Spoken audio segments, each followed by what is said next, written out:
And now, your official TigerBait postgame show with Mike Scarborough and Preston Guy starts now.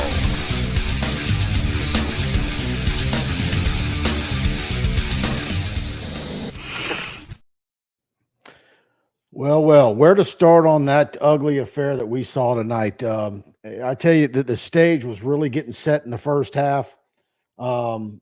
LSU went into halftime with a 17-7 lead, but there was some warning signs in the first half.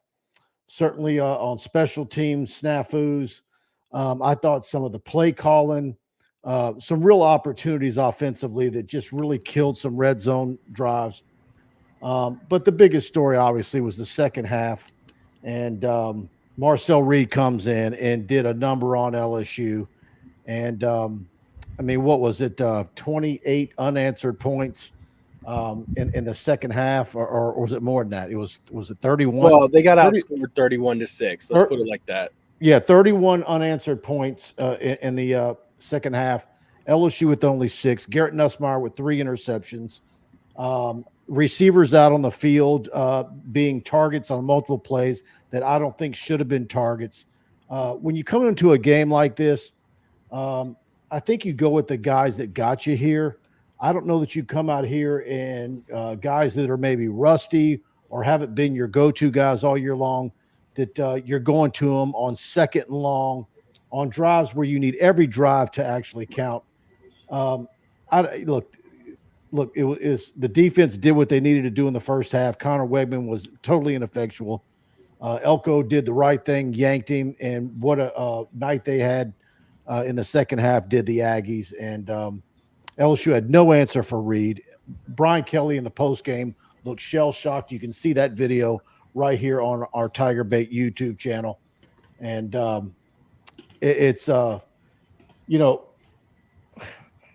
think this is a game that, look, LSU's had some tough losses over the last handful of years, but I think this was probably a game that makes LSU fans more angry, or made them more angry than any game in a long time. And it was just I even said in our chat, our live game chat, that it was looking like the way LSU was letting them linger around and wouldn't put them away, really should have had at least a minimum of 10 extra points in the first half, that you were really setting the stage for the equivalent of what LSU did to Ole Miss. But it went well beyond that, because A&M absolutely dominated, dismantled LSU in the second half, and the numbers are atrocious. But at the same time, the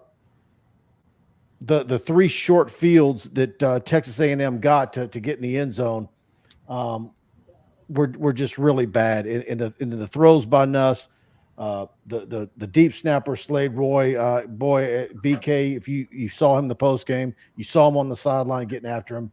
It's going to be a long open date for these LSU Tigers, and now they're up against it. 2 losses on the season, first SEC loss, no margin for error, and we're going to get to as much as we can tonight. But Preston, give us your thoughts. I think it's the tale of 2 halves. LSU in the first half is dominating the football game, by the way. If you look at it, LSU had nearly double their yardage. Nussmeier was cooking. Defense was looking really good. And then in the second half, things just start to unravel. And it all starts with Marcel Reed coming in the game, who just brings an element of running this read option offense that LSU just wasn't prepared to handle. So kudos to them for making that change. But while that's going on, LSU's just having an implosion offensively, which I think we were all kind of fearful of it, but Nussmeier had kind of hidden it away from us. We all kind of knew that Nussmeier has a tendency to make ill-advised throws, right? And it reared its ugly head against Ole Miss, and it didn't cost him. Well, it reared its ugly head tonight, and it did cost them. So the throws tonight were atrocious. Interceptions. Oh, they were atrocious. Absolutely. And I think you'd been talking a lot about being afraid of that. And he had actually gotten to the point where I think he threw one interception after 4 games or whatever. You're like, well, I guess I was wrong about that. And then I think the next play he threw an interception against South Alabama, actually. So that's just the curse of Scarborough, if y'all aren't familiar with that. So, you got to do that. Look, to me, game comes down to one thing. You ran the ball. I'm sorry, a few things. This one set of things is what I meant to say. You ran the ball 24 yards on 23 carries. You threw 3 second-half interceptions, and you had no adjustments for Marshall Reed coming in the game. He only threw the ball twice in the second half. You could not stop that rushing attack. Layer that in with 3 field goal attempts where you get 0 points. You had a chance to put your foot on the neck and cut the head off tonight, and you missed that. And you allowed them to stay in the game and get in it, and you got dominated. And it is what it is. Yeah, it's all right. Let's dive into the comments. I do notice very quickly that we've got a lot of Notre Dame Irish fans who are having fun with Big Game BK again, and I think one of them is even your old pal, if that is indeed his YouTube account. But look, everybody's welcome here. Inside the Horseshoe Podcast, Big Game BK strikes again. There you go. Apathy. Every time you start believing in BK and these Tiger teams, they all poop the bed. We tried to tell you all about Kelly. Ha, ha, ha.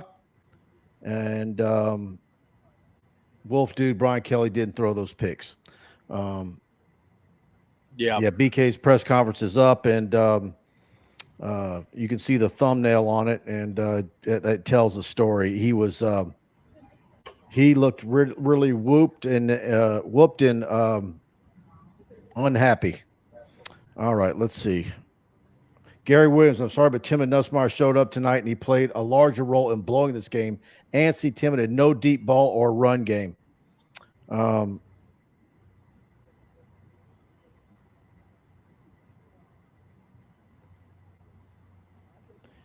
We don't play FCS teams like you guys have this season. We also play multiple ranked teams. Maybe try to beat the common opponents.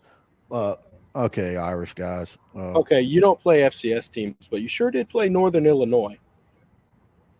Look, I think the pinnacle of what Notre Dame's postseason is going to be very similar to LSU's. If LSU craps the bed and loses a couple of more, I'll tell you that right now. Let me tell you this. I really don't like this argument of you play an FCS team. Well, we scheduled another cupcake. We scheduled a group of 5 cupcake. So we did better. It's like, come on, man. What, you really think the difference of, an FCS team or a bottom feeder group of 5 team really makes your schedule that much tougher? What's the real meat and potatoes of your schedule? LSU goes through an SEC grind every year. I'm sure Notre Dame has other wins they would more like to brag about, like, for example, Texas A&M, rather than some FCS team. It never sticks well with me. Yeah, and all right, Eric DeLay on this game made me think of 1994 Auburn. Mike will know what I mean, and this won't be the only loss the rest of the season. This team and the offensive coordinator have a lot to learn. Yeah, look, there's a lot to go around on this one. I think the defense obviously played very well in the first half, but they had no answer for Reed in the second half. And then Nussmeier with the 3 gifts. Just there was no coming back from that. And what are you doing? All right, let's see what we got here.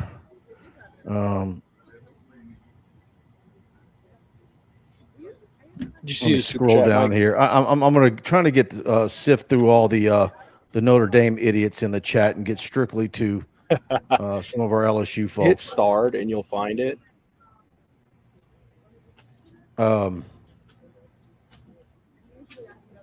Captain Kenneth, the thing that no one wants to address is that Nussmeier is extremely immature. This has always plagued him. He needs to be more serious and accountable instead of trying to be the cool guy. Barry Barbier, Nuss bus crashed. The team fell apart along with the coaches. Very humbling and humiliating, unacceptable. All right. Notre Dame idiots everywhere in here. LSU, number one, no running game. Number two, the defense was not prepared for a running quarterback. Three, Nuss had a rough night, contribute to the loss, obviously, but he is not the entire problem.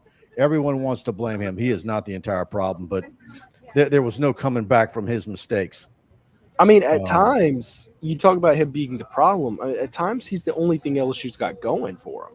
I mean, what is LSU's offense without Nussmeier? He did throw for 405 yards tonight. You take those 405 yards, and what's the score of this game tonight? Let's say you roll out an Anthony Jennings or someone like that going, completing 40% of their passes for, 85 yards. In this game, it's a shellacking. It's a blowout. So I get that those plays were bad, but, I mean, you ran the ball 23 times for 24 yards. Don't talk to me about Nussmeier being the only problem. Yeah, his 3 interceptions were a problem. This team had a lot more problems than just that. I think you can't just go out here and try to talk about one thing when there was as many very prevalent problems as we saw tonight. Our buddy Grant Shastry, given that Marcel Reed played better than Connor Wegman in his 3 starts while Wegman was out, should LSU have prepared better for Reed? I think absolutely. Yeah. Absolutely. Absolutely, we're not ready for it. Did Marcel Reed play against Notre Dame at all? I'd have to go look at the box score. I don't believe he did. I'm pretty sure it was – well, hold up. I think it was Wegman in the entire game against Notre Dame. I don't think Marcel Reed really played much. And I think that kind of speaks volume about those 2 games. Gomaha, this was a tough one. Yep. Brad David with a super chat. The special teams look like the 2022 Brian Polian special. Yeah, you're right. Look, I think it looked to me like one of them was on Ramos, but the other 2 were on Slade Roy and Peyton Todd.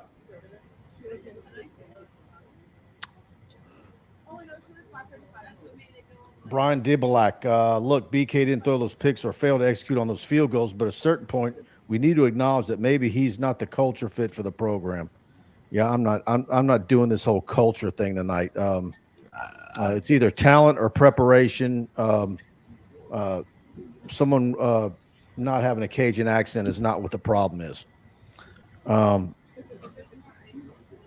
right, I'm going to go through here. Preston, go ahead and talk a little bit while I put a few. Yeah, I mean, I'll talk on that culture comment because that's a pretty open-ended one there. Ultimately, I mean, the culture. If you win, you fit in with the culture. Last week, when Brian Kelly had just ripped off 6 straight wins, his culture fit was fine. People were laughing at you for making comments like that.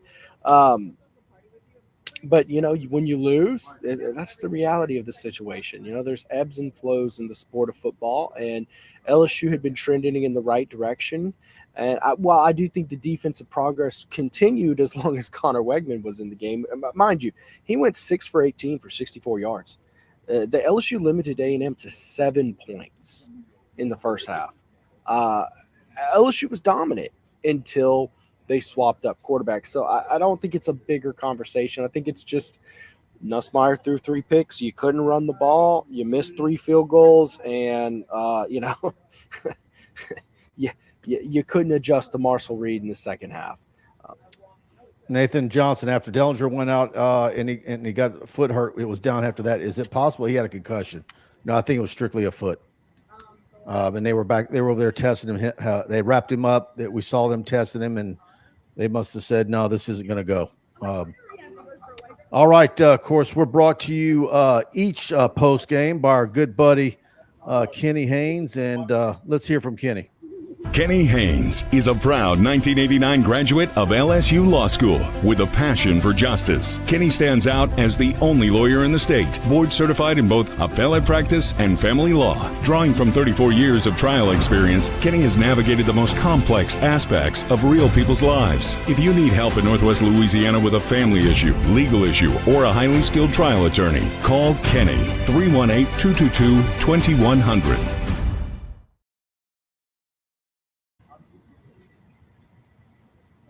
Mike, you're muted. And here we go. Stroubes. All TigerBait live shows are proudly brought to you this football season by Stroubes Seafood and Steaks, 107 3rd Street, downtown Baton Rouge. Stroubes prides itself on providing a 5-star dining experience for a reasonable price, locally owned with ownership right in the building. High level of pride in the service that you get, and the food, of course, is nothing better in Baton Rouge. They offer a full menu of specialty meats, including USDA prime black Angus steaks and 100% certified Wagyu New York strip. For those looking for something outside of red meat, they offer items such as dry-aged pork chop, black truffle lobster pasta, redfish, and much more. Book your reservation online tonight at Stroubes.com, and please let them know that TigerBait sent you in. And great bar area. Book your company's Christmas party, and you'll be in for a treat. All right, let's jump into some more here. Pearl River Fury. Nuss always wants to throw to the sideline instead of the open guy in the middle, and is always scared to run. I've always said that he needs to run more, and he did it once tonight. Can I add an interesting wrinkle on that? Who's your guy who's going to catch the ball in the middle? Because we've seen these receivers. There's no excellent hands guy on the team. Kyron Lacey is your best receiver, and we all know about what his hands are. Who's your guy who's catching that? One of the thoughts I had in this game was a lot of these guys, he was setting guys up to make acrobatic throws, and they just weren't coming down with it. And I can't help but think, man, Nuss, if he had Thomas and Neighbors a year ago, he would have been absolutely cooking. Probably not as much as Daniels was. I'm not saying he's a better quarterback or anything like that, but I'm just the thought hits me a lot. Like these guys would have been shot. Well, Preston, you got Mason Taylor out there and Aaron Anderson. They did. I'm just talking about the acrobatic type grabs where these guys aren't able to pull it in. I'm talking about the drops. And now CJ Daniels is your guy who can come back and catch the ball. I don't think he's 100%. Well, he didn't he like break his foot or something in this game halfway through? I mean, he didn't play the whole game. That's my point, is you didn't have those over the middle guys available. Yeah. Well, your over the middle guys are also your tight ends. I don't think they were utilized much tonight. Ryan Stadler, the offense tonight really screwed the defense after all they done for them. By late third, it should have been 30-7 lead at one point. There you go.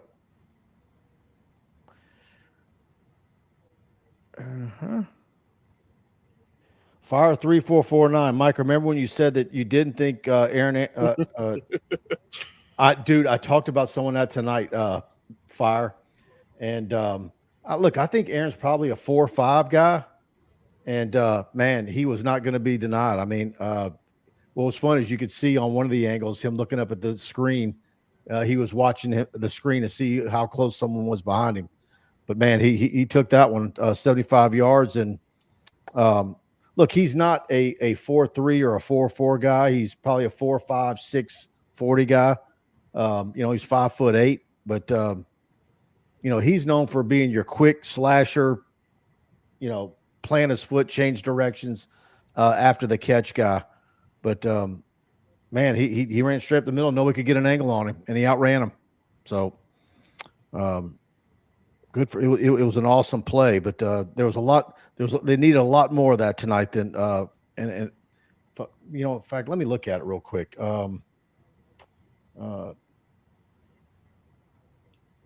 He only had 3 balls thrown his way tonight. Yep, 3 balls.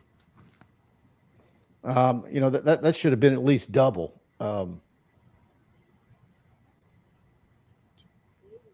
Lacey with 5.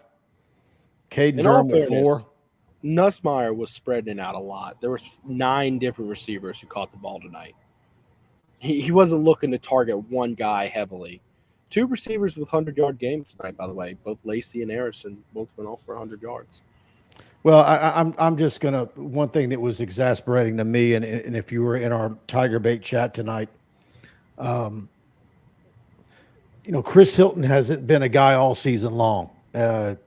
BK talked about him being in condition. I just don't understand in a game of this magnitude. I think there was 2 drives that because you were targeting Chris Hilton, that those drives were 3 and outs. They were drive killers. He's not ready yet.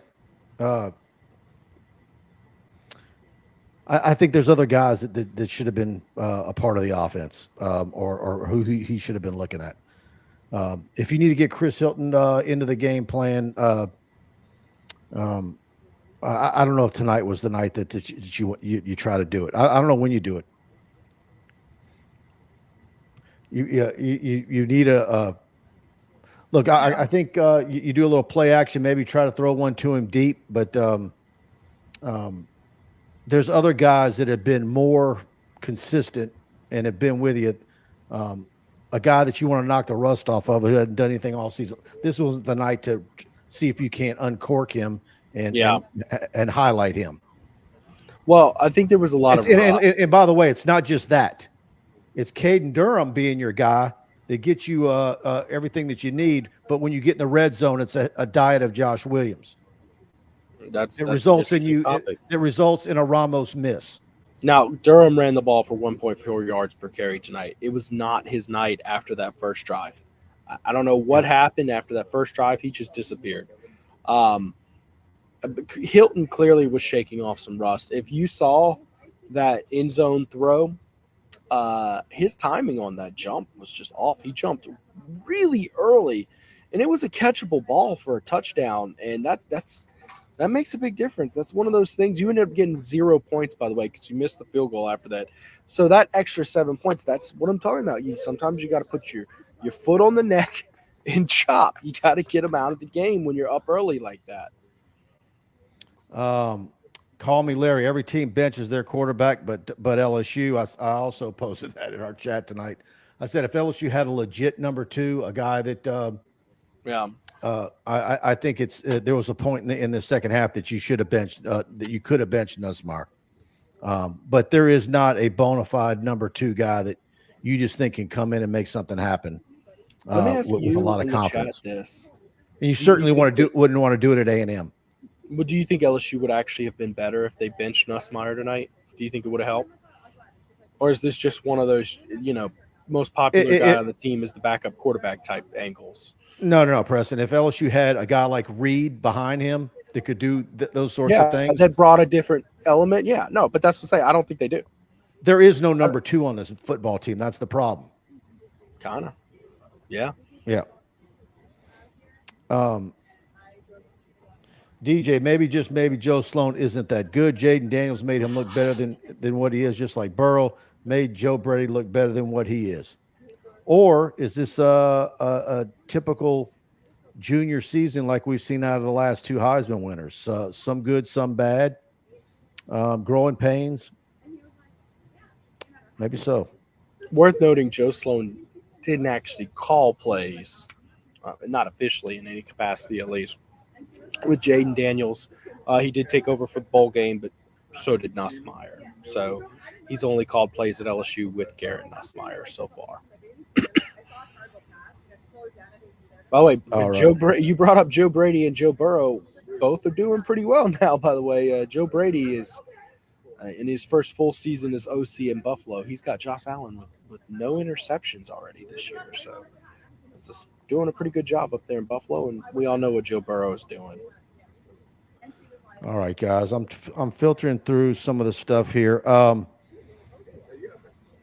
Fat Boy Slim, Nuss won't get benched even if they had to stud it back up because Nuss has the loyalty ticket. I disagree on that. I don't think so, man. If there was a bona fide number 2 there, we would have seen him. If Bryce Underwood were on your roster, do you think maybe we see him in a spot? I mean, I'm trying to say if there was a guy that was maybe so. I mean, or maybe so. Right. It was Colin Hurley in year 2 that maybe got to play against some lesser teams. Even a more veteran Ricky Collins, right? But we're talking about freshmen. Yep. Tiger Mark, it's clear as day and night that the offense play calling is horrible, especially in the red zone. Yeah, I had a lot of issues with play calling, personnel, and it cost LSU. It seems like he's got a pretty solid offensive scheme to rack up some yardage. It just seems to me like there's some I's dotted, some T's crossed that are just missing from this offense. I'm talking personnel. By the way, no one ever singles out Cortez Hankton either. Well, how much He's responsibility do you think, he's not immune from criticism either. how much responsibility do you think he really has in calling plays in this offense? It's not about the calling plays. It's about the receivers that he substitutes. Just like we get after Frank Wilson with the Josh Williams and a lot in his running back rotation. The same thing can be said for the wide receivers. That's very true. And it seems to me like the substitution isn't always fitting the situation. So that's what I'm talking about. Your cherries on top, your T's crossed, that kind of stuff. What are we doing with Josh Williams as a goal line back? You get what I mean? Yep. Before the first sneak, I said this is before it.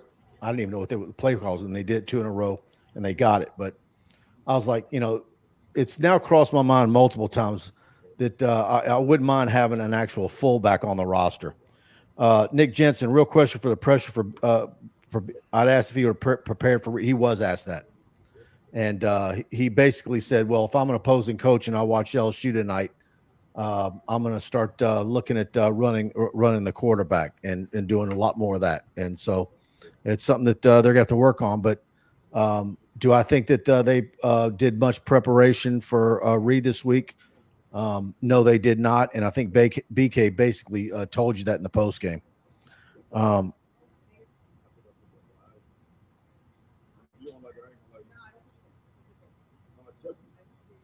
Nick Jensen, I really don't think Nuss is your problem. Captain Kenneth, Josh Williams is a momentum killer. I don't know that I like that. I don't think that's fair. He's a role player is what he is. Yeah, and sometimes I think his role has been too much. I think that's spot on. I think he's a guy who's really good catching the ball out of the backfield. I think he's really good at blocking, and he's a guy who can be used situationally, and they're relying on him too much. That being said, you've gotten good stuff out of Caden Durham this year. You haven't gotten anything out of Caleb Jackson. And who else is there? Like Trey Hawley's out. John Emery tore his ACL. They hadn't really had very many guys to turn to other than Josh Williams. Brad says, Preston, where are you? You're not in your studio. He's in Orlando. He's spent 3 days riding It's a Small World for the 167th time. Yeah, that's right. I took my little boy to Disney World for his birthday. So happy birthday, Peyton. He turns 2 tomorrow morning, and we're going to celebrate with him here. DJ, Mike, why do you think LSU substitutes so much throughout the game? I don't know that it's that they're substituting too much. Sometimes I just don't. Who's being substituted in the scenarios just doesn't make any sense. Yeah, Fire 349, hit the like button, please do. If you're hit that like button for us, share it, share the show, and a lot of people will watch this show tomorrow. Carvis Door, Texas A&M had 98 rushing yards, 49 passing yards on 4-point yards per play. The defense did their job. They did until there was a quarterback change. And the offense didn't do LSU any favors, do the defense any favors with the 3 picks and several, putting A&M immediately in the red zone, and it made it easy for them. But, man, I tell you what, Reed is a weapon. And I don't know if it's the black uniforms, but, man, there was at least 3 or 4 times where he fooled me totally by pulling that ball out, and my eyes were going the other way. He is absolutely fantastic at it, and so you got to give him a lot of credit. But like I said earlier in the show, I think this game is going to be one that's going to anger LSU fans for a long time.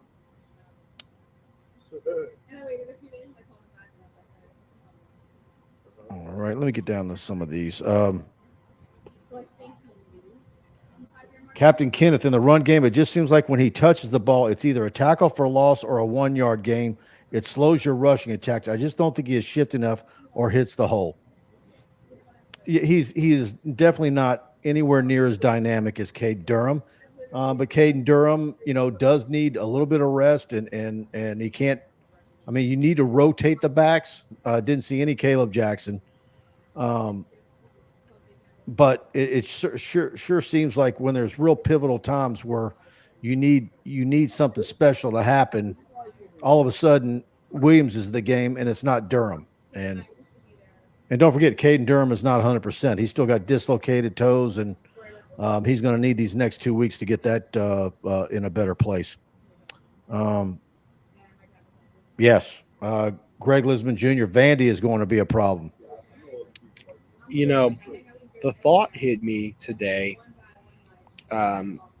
watching that Vanderbilt Texas game.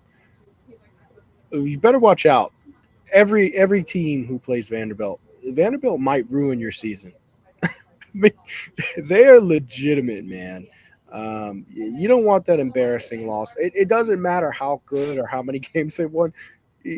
Everybody's still going to make fun of you. It's still a loss to Vanderbilt. So, fortunately, LSU does have that game at home. I guess it really wouldn't matter where that game's played because Nashville isn't much of a home field advantage, but we do know Tiger Stadium is. Yeah, watch out for that one, man. That actually scares me legitimately more than Oklahoma. This is it. Fat Boy Slim nails it. Here's the game, regardless of how much units played or didn't. You're up 17-7, and then the Aggies had 3 drives from the 8, the 23, and the 28. Good night. That's it. That's absolutely right. That's a good point. Eric DeLyon, Mike, just watching every game the last 2.5 years, I really just don't feel and see the overall the program getting better, or maybe I should say getting to a more elite status. Not with the coaching. I don't not with coaching. Yeah. One of the things I do want to point out is, I do think this coaching staff has been very good at reacting to things like this when they pop up throughout their time here. Obviously, some issues continue to rear their ugly head, but I don't think that they're accepting these failures and just going with it. So I do see some positive code. I know that's not a comment that's going to sit well after a big loss like this, but these comments were set well after USC, and then they ripped off 6 straight. Brian Driscoll, Kelly's last 3 DCs at Notre Dame are 16-5 right now as head coaches. One of those losses was to another DC. Interesting. Yeah. Wonder how Matt House is going to do as a head coach. Is he giving BK credit for hiring high quality people? I guess Elko's one. Yeah, Elko's one of those. So.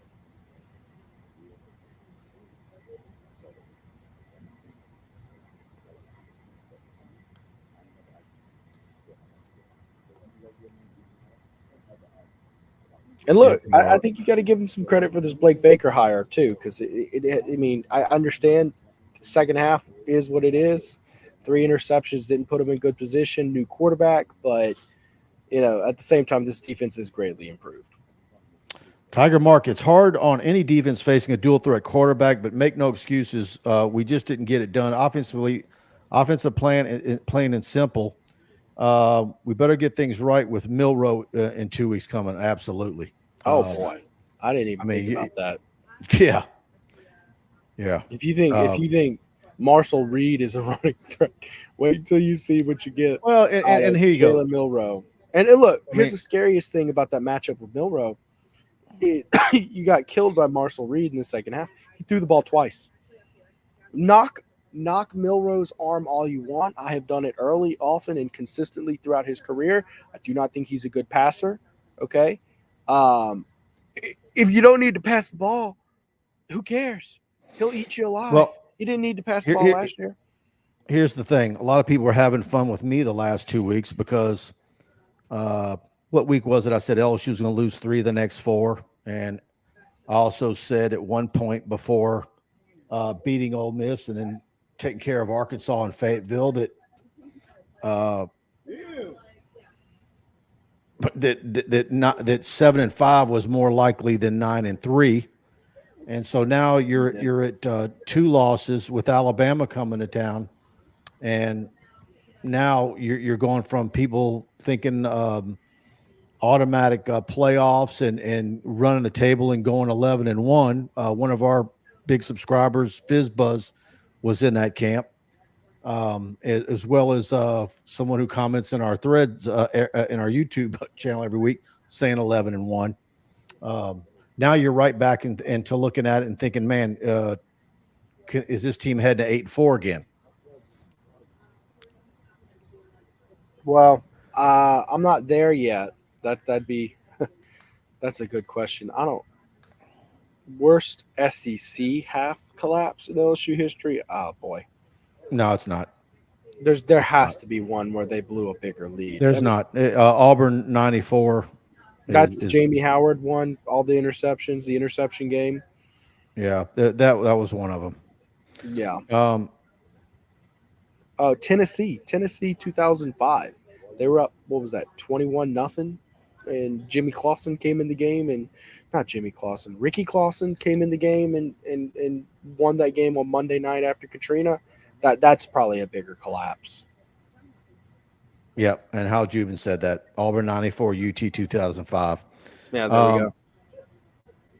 Yep, Casey Clausen. Was it Casey Clausen? No way. There's too many Clausens running around in the early 2000s. Yep. Fudd, bottom line is this: Marcus Freeman and the boys would whip the living hell out of BK and LSU. Print it. All right. Call me Larry. We need a Randa back. What's going on with Randa? Is he going to survive? He ain't winning much. I'll tell you that much. Tiger Mark, it's hard on any defense facing a dual threat quarterback, but make no excuses. We didn't get it done offensively. Okay, I already read that one earlier. Yeah. But it's a good one. That's why I'm reading it again. I know. Well, I want to put some framing real quick on this with that conversation about Alabama. What this loss for LSU ultimately means is you do not get a mulligan anymore. This was your mulligan game. You have to win out. If you win out, you are all but guaranteed a playoff spot. That if you look historically at LSU and where 10-2 puts them in the rankings, they're in. Maybe an exception if they go 10-2, make the SEC championship and lose. Okay. I don't know how the playoff committee is going to handle that. There is no precedent for that. I have nothing I can look up that tells you how they're going to handle that situation. Okay. But ultimately, the mission is simple: win out and you're in. Okay. If you go 9-3, the only time a 9-3 LSU team would make the playoffs is if they have like an impressive resume, an unusually impressive resume. Think 2018 LSU with that big win over Georgia. Okay, I don't see that this year, especially with an ugly loss to USC. Now this loss to A&M, I don't think LSU has an opportunity to get that, especially Bama being down, not a juggernaut on your schedule anymore. I think you have to go 10-2. You cannot. You have to win out to make the playoffs, I think is what it comes down to.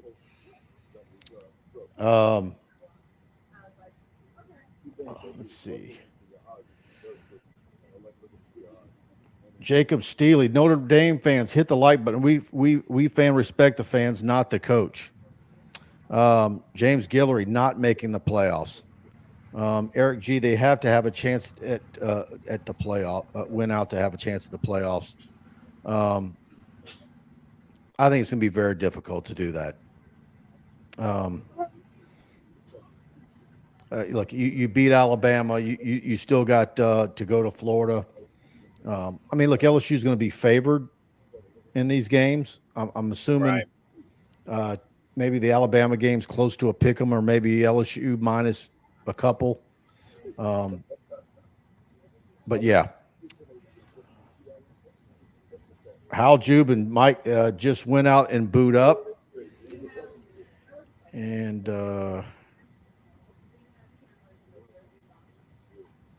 Michael Tolliver, I turned off after the botched field goal after A&M touchdown. Knew it was done after that.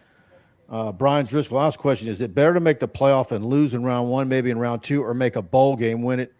I'm gonna be honest with you, Brian. I don't like going to a Texas Bowl or a Duke's Mayo Bowl or any of those with opt-outs and the way the players view those games and what we've seen those become of those, I think I think you're better going to the playoffs than losing round one. I think opinion. it is playoffs or bust moving forward. As bad as bowl games have gotten over the last 10, 15 years, I think we're going to see a whole new level of just dreadful bowl games with coaches and players bailing on their teams. And if the coaches and players don't care, why are the fans going to care? I think we're going to see a whole new world of this. And I don't know, because you've got 11 fantastic football games with everything on the line. I think bowl games are just going to be pointless at this. They're going to be an insult to make a bowl game. I think and one of the things I've always, particularly at a school like LSU, where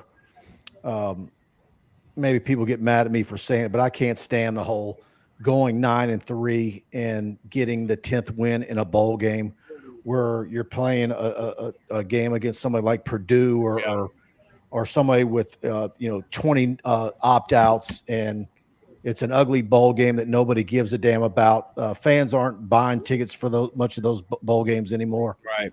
To me, it is playoffs or bust. And so if you get in this year at 10-2 and you end up going 10-3 because you lost in the first round, that's much preferable. Let me frame this another way.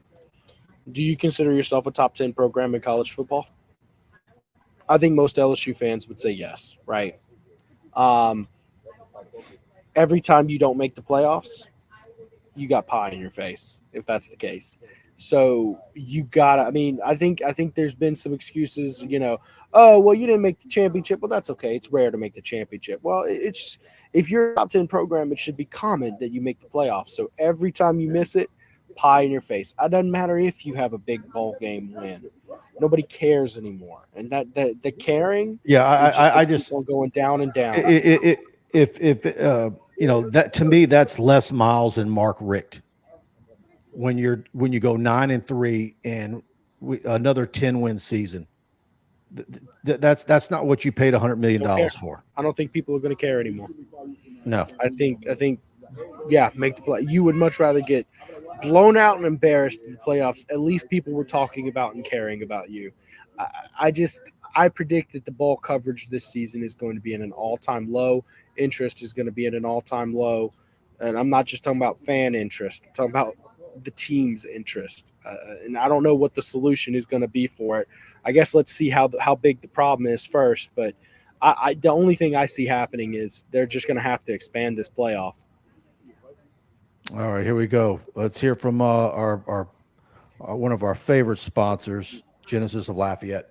Drive-in style and luxury with a new Genesis from Genesis of Lafayette. Buy a 2023 Genesis G70 3.3T Sport Prestige Executive Demo and pay only $39,870. Buy a new 2025 GV70 and take $2,000 off the MSRP with value owner, competitive owner incentive, plus finance for 2.99% APR for 60 months or 3.99% APR for 72 months. Don't forget to start your shopping online by visiting genesisoflafayette.com.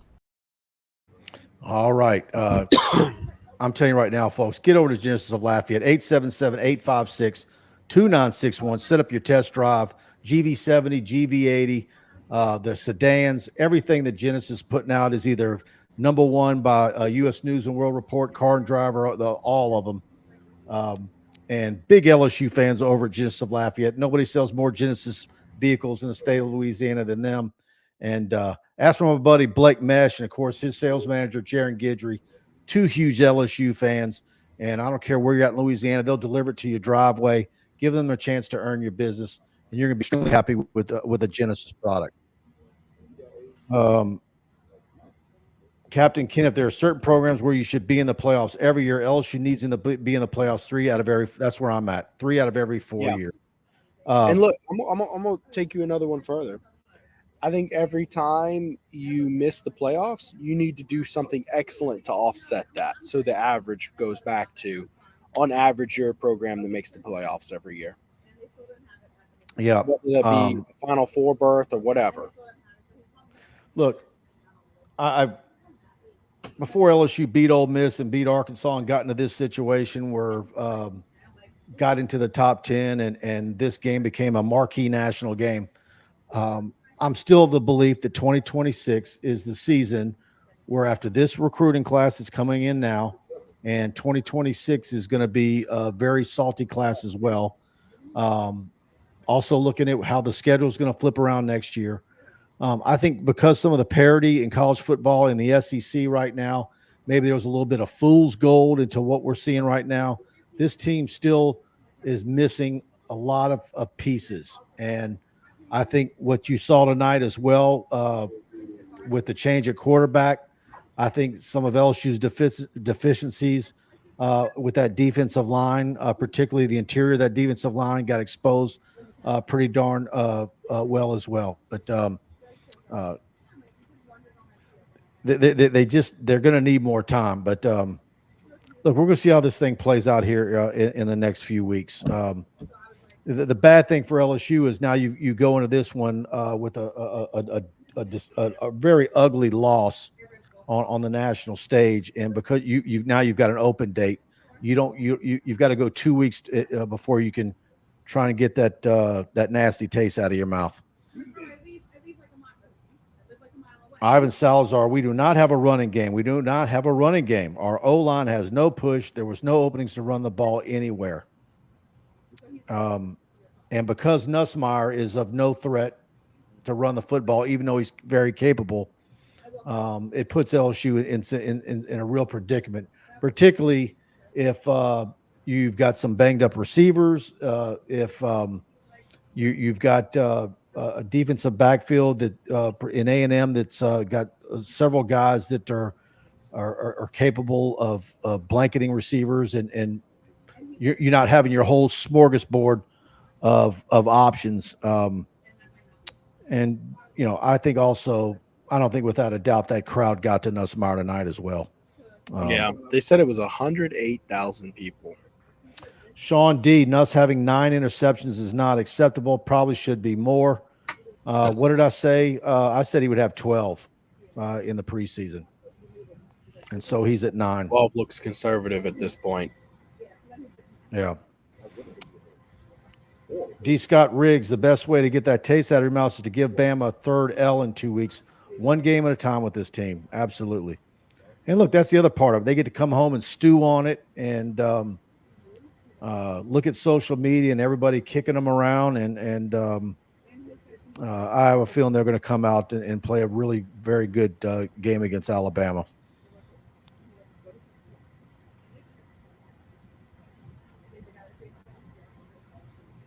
Tell you what, motivation will not be an issue for that game. LSU's run game, says Angela, is non-existent. BK can't pull a team back together at this level. Inexcusable, making $10 million. Here's our favorite. Dr. Butler, John Sibley Butler. Tigers have had a tough time. Aggies freshman played well. Nuss will make a comeback, beat Bama.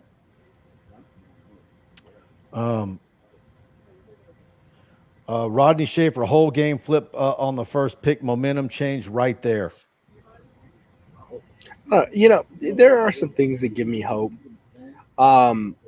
Such as, do I think Nussmeier's going to just consistently throw 3 boneheaded picks in every SEC game?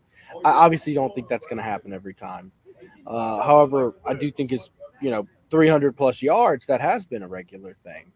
I think about Ramos pulling those 2 kicks. I think about that special teams blunder where they just whacked the holder in the head. That's probably not going to rear its ugly head again. There's a lot of things that give me hope that make me think, okay, this could get better. Then there's things like that running game where I'm like, I think that's been around consistently for a while. I think the answer is your offensive line just isn't very good at run blocking. And it is what it is. False starts again. Emory Jones had a tough time. you know, I have to go back and say, you know, what we thought of Mabinga in place of Garrett Dellinger. You know, Will Campbell with a false start. I don't know that DJ Chester is going to grade out that highly either. So there's a lot to go around. Offense, special teams, play calling, interior defensive line. Had several busts in the back end of LSU secondary as well. So all right. Hart wing A&M wanted this game. We didn't. We looked so unprepared so often. Man, I'm not gonna say LSU didn't want this game. I think they did. Boy, it sure was chippy. I don't know if you guys saw the clips of the pushing and shoving in pregame. Stewart, yeah. Then he did it in the game. It looked like the exact same move he pulled pregame. He did it to Nussmeier. Yeah. Jose Alvarez, $3.99 super sticker. Thank you for that. Thank you, Jose. Let's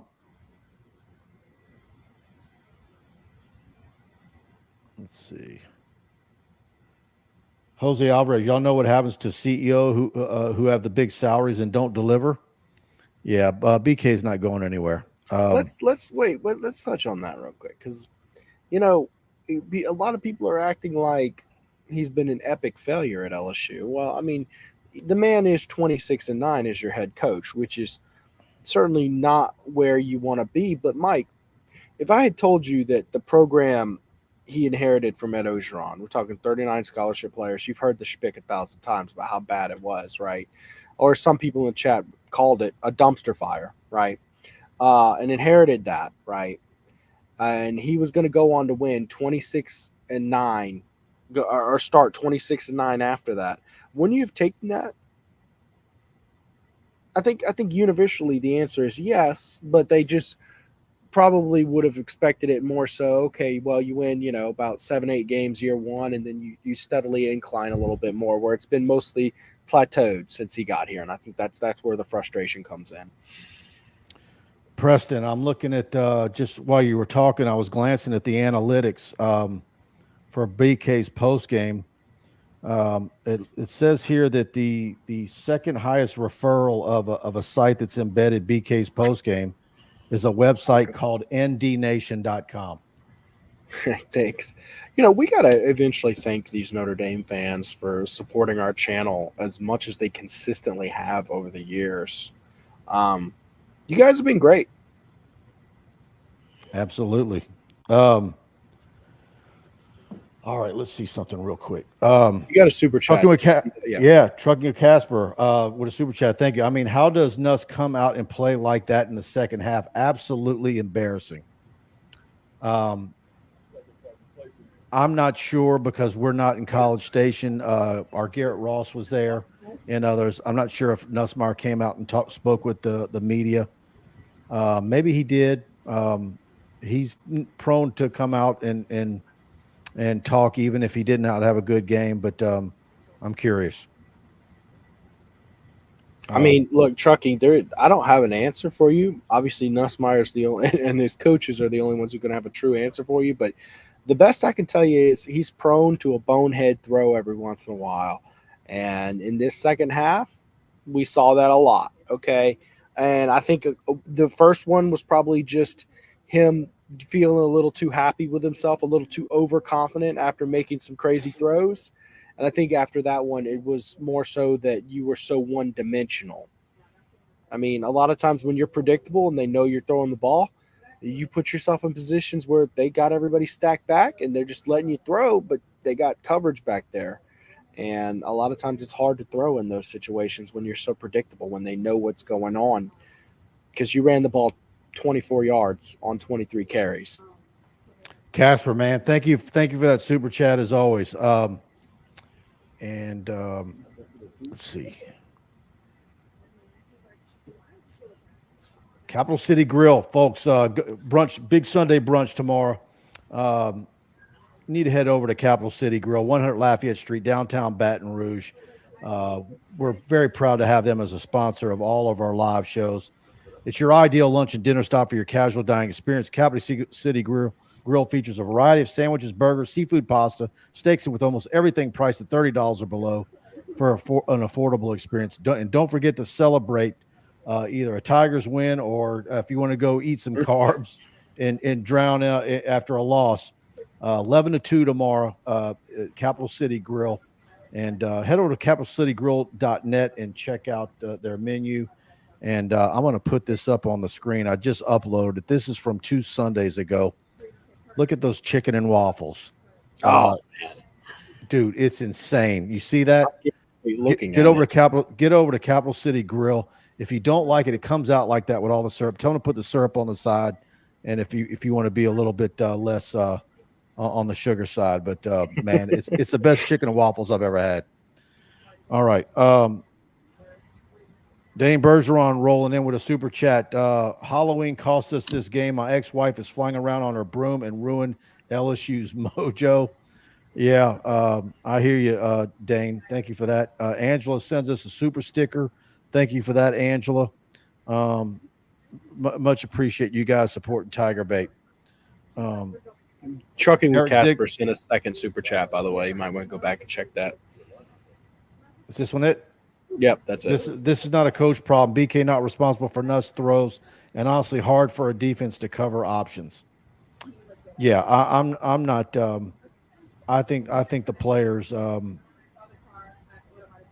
Look, I'm sure Slade Nagel and what happened between Slade Roy, our deep snapper, Peyton Todd, your holder, and Ramos. That was inexcusable tonight. And BK said that will never happen again. And he said ever. And he had a look on his face like, look, you saw it if you were watching it on TV. BK went over to the bench and was given a dirty word on national television, if I remember right. Yeah. There is an element. Okay, poorly coached teams usually have poor discipline, right? There's also an element of oftentimes well-coached teams can have games where they go out and players don't play disciplined football. And I think that's kind of where Trucking with Casper is trying to make his argument. Yep, and Hal Jubin agrees. Coaching was not the problem or even close to the problem tonight. Kenny Haines, I saw a stat that no SEC team has won back-to-back road game in years. That might be right. I asked someone last Saturday if before the Arkansas game, if they would take a split of the 2 games. They said, I'd take it right now. And that's what LSU did. You just hate that second half was just ugly. Look, I don't know if there's any way you like losing a game, but that was ugly. Yeah, it feels like a gut punch, because you look at the first half and how just dominant you were of this game, and it just melted away. Big game Brian, baby. Got to coach better. Yeah. Captain Kenneth, not trying to okie up too much on Nuss, but he has to manage this game better. You can't put your defense in that position. When that quarterback change happens and you have a dynamic quarterback, enter the game. Man, Captain Kenneth's coming with some good stuff tonight. But let me ask you this. Could you see Nussmeier avoiding those 3 interceptions if he had a running game, if he could have turned around and handed it to somebody and gotten 4 yards tonight? I could see him playing a much safer game. It really feels like he was forcing things he shouldn't have simply because if he didn't get something going, the team was gonna lose. Dr. Butler with a super chat. Thank you. And we talked about this earlier in the show. Who is the backup quarterback for the Tigers? Is he good enough to give Nuss a break? He really gets out of sorts. That was my comment in our TigerBait chat during the game, our live game chat. If you had a number 2 quarterback that was very dynamic, that you had a lot of confidence in, I think you would have pulled the trigger on Nuss in the second half. But LSU does not possess that kid right now. I don't think that they would have felt confident in that environment and in that much pressure of a game on ABC national television to throw in Ricky Collins or anybody. Yeah, Ricky Collins, redshirt freshman, athletic, but not athletic to the point where he's taking it and running it every play. He's not going to be a game changer like a Marcel Reed type guy. I don't think he's quite ready yet. We saw him in practice. There's a noticeable drop off when Nussmeier was not in control of the offense. Yep, and you wouldn't put AJ Swan in that situation either. I don't have any faith in AJ Swan to be better than Nussmeier in basically any spot. And then Colin Hurley is a true freshman who's not only a true freshman but an exceptionally young true freshman. Although he does look polished for his age, we are talking about a 17-year-old. And my God, do not let these ESPN announcers get their hands on a 17-year-old quarterback for LSU. We will never hear the end of it. Thank you for that, Dr. Butler. Trucking with Casper was super chat, but all 3 interceptions were just terrible decisions. They were. Absolutely. I don't know what Herb Street was talking about on that last one, right over the middle. Where he said, "Oh, they disguise." There was no disguise there. That was a terrible throw. Yeah, he had no business throwing that football. What he was talking about was the guy was showing man coverage, right? The way he played it, and then swapped into it was truly a zone coverage. So he swapped who he was covering, and basically the way Nuss read it is, I've got man coverage there, so that guy's going to be open as soon as he makes this cut. In reality, it was zone, and the guy swapped over and made the pick. But you're right, it was boneheaded. Yep. Thank you for that, Casper. Big time. Go Tigers. We'd have to win out. That's it. Unless A&M goes down at South Carolina, we would have to win out, he says. To what? Make the SEC championship? I'm going to tell you right now, I'm going to call my shot. I think A&M is going to beat Texas. Ooh. Where's that game at? I don't think Dr. Butler wants to hear that, but I think A&M is going to have Texas at home to end the season. I don't see Texas getting out of there. I don't. Particularly if Marcel Reed ends up being the guy the rest of the way for them. Jose Alvarez, should I pour another drink or not? Man, it's on you. I don't know how many you've had, and I don't know what time you need to wake up tomorrow. But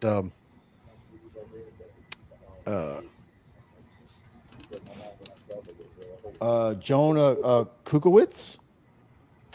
Sorry if I butchered it. I'll give it to y'all. You put up 23 on A&M like Notre Dame. Jacob Stelly, agree. Trucker with Casper. No problem with Nuss winning the Ole Miss game. You can't keep that up. It's not realistic.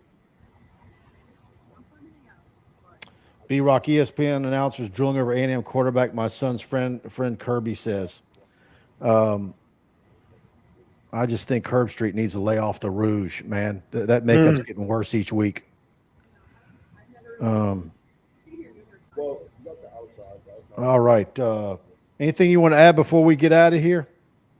Nah, guys, I appreciate y'all's support, whether you were from South Bend, Indiana, or you were from Baton Rouge, Louisiana, or if you're chilling in Orlando, Florida with me right now. I appreciate all y'all for watching.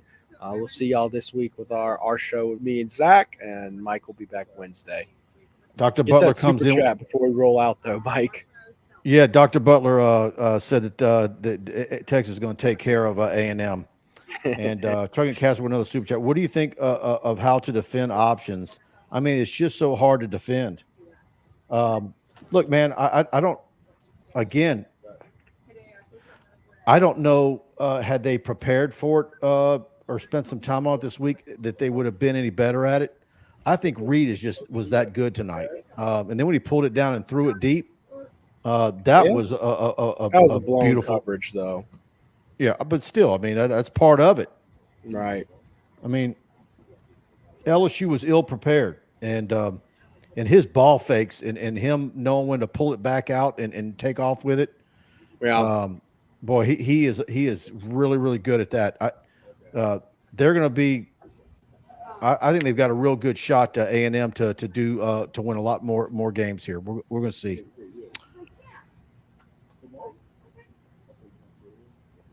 All right. Go Tigers says, great show, fellas. Let's regroup and get Alabama. Thanks for that. Thanks for everybody tuning in tonight. The super chats, super stickers, the works. And we've got BK already up on our YouTube channel. Go check that out if you haven't watched it yet. I've got Mike Elko's press conference also up on the YouTube channel if you want to see what he has to say from the A&M point of view. Preston's game story is already up on TigerBait.com. And I'm about to post Brian Lazar's instant analysis on TigerBait.com. If you're not a subscriber, head over to the website. Please subscribe. $1. Got some multiple recruiting updates coming your way tomorrow as well. And so thanks for everybody tuning in. Y'all try to enjoy the rest of the weekend after an absolutely ugly loss to Texas A&M. And like Preston said, he'll be back Monday night, and one of those two. We'll figure it out. Yeah, Buddy and I will be back on Wednesday night. All right, everybody. Good night.